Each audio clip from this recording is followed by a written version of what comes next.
بسم الله الرحمن الرحيم.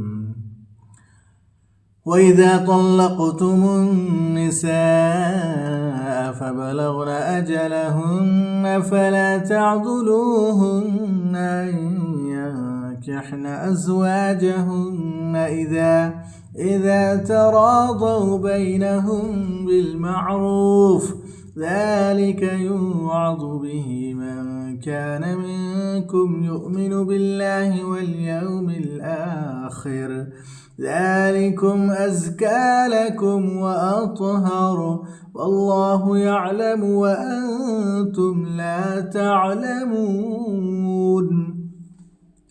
والوالدات يرضعن أولادهن حولين كاملين لمن أراد أن يتم الرضاعة، وعلى المولود له رزقهن وكسوتهن بالمعروف، لا تكلف نفس إلا وسعها، لا تضار والدة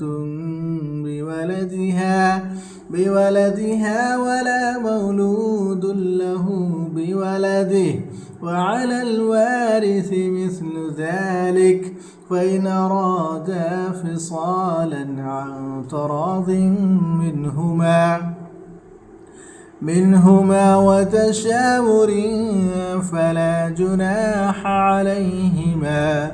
وإن أردتم أن تسترضعوا أولادكم فلا جناح عليكم إذا سلمتم ما آتيتم بالمعروف، واتقوا الله واعلموا أن الله بما تعملون بصير.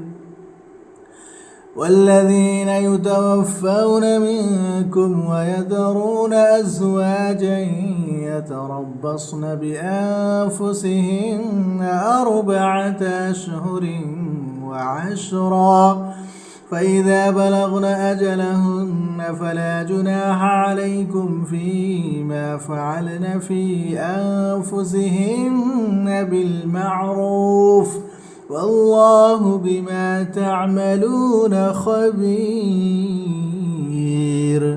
ولا جناح عليكم فيما عرضتم به من خطبة النساء